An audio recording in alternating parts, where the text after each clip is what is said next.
bunt his way on as he gets this one down. Pitches a cold strike, the throw, and it won't be in time. Even after its 7th consecutive appearance on PlayStation 3, the show still manages to elicit more oohs and ahs than a performance of Cirque du Soleil. The player models show an amazing level of detail, the only things missing from stadiums are beer vendors and bleacher belches, and the action feels wholly authentic thanks to intelligent AI, credible ball physics, and slick animation. Yet while MLB 13 has improved in many areas, the additions once again feel more like refinements to the core engine than innovative twists. The game modes, controls, and features are nearly identical to last year's game, with the developers rearranging, streamlining, and fine-tuning what's already there. That the game focuses on its strengths isn't a bad thing, but there's not much effort to evolve the game into something new. And he is into second base with a leadoff double. This year's show doesn't mess with what works, but many of the same nagging issues from earlier games are still present. These include the overly generic and stale commentary, a fielding system that takes the control out of a player's hands with scripted motion-captured motions, and the lack of historical teams and legends from past eras. There's been at least some effort to shake things up a bit, but the result is a bit of a wash. Dull Dave Campbell has been replaced with the more upbeat Steve Lyons in the booth, for example, but the dialogue is still too focused on play-by-play and in-game milestones, such as a batter's number of hits or a pitcher's strikeout total, and lacks actual analysis, anecdotes, or lively banter. And they take him out of the zone here, and he obliges. Not the greatest of swings there for the first out.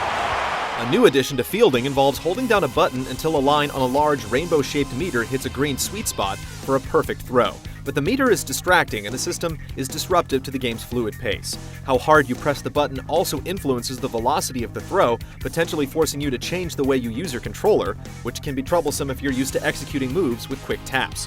While you can turn this system off, you're still left with a fielding system that is functional but unexciting. There are also slight hits to the frame rate when the ball is put into play, resulting in momentary pauses in the action that mar the otherwise exceptional presentation. Around third and being waved on home. And they're not going to get him as he's in there to score. One of MLB 13's touted new additions is a standalone postseason mode, which is welcome, but not as entertaining as it could be. On a positive note, you'll be able to freely adjust the teams, number of games, and series format for postseason play.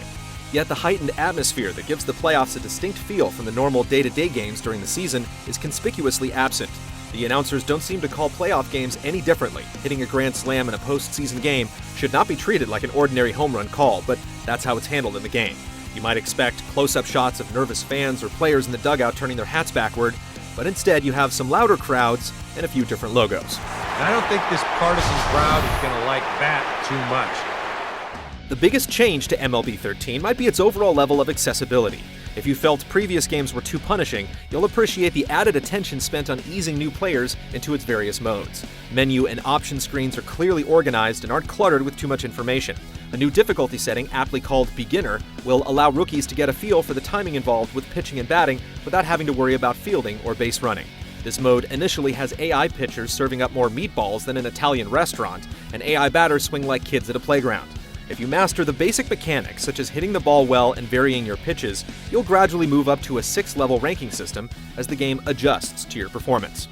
In addition to the beginner's difficulty option, the developers have added a few wrinkles to the existing play modes. You can now individually train members of your team during the franchise mode, for example, and you can specifically assign your scouts to look for prospects by position as well as strengths in areas such as power or speed. Season games now track Hall of Fame progress on some of the game's stars, such as A-Rod's quest for 3,000 hits, and there are some new close-up camera angles in the Road to the Show mode. While the new views on the base paths and in the field sound minor, they do manage to draw you closer into the action in one of the most addictive modes in the game. Online action is on par with last year's game, with some new leaderboards, some tutorials added to last year's Diamond Dynasty mode, and the ability to download lineup cards from each day's real-life game during the regular season as part of the show live. MLB 13 The Show might lack the courage to swing for the fences, but it's an entertaining and solid sports simulation.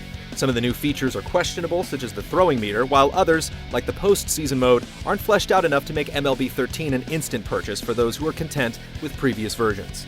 Yet while there really aren't any new modes or wow features to make MLB 13 a completely different ballgame from previous entries, the gameplay, customization, computer AI, and visuals are too strong to ignore for even the most jaded fan. And he sends a fastball out to left field and fairly well hit. And on the first pitch he sees, it's a home run.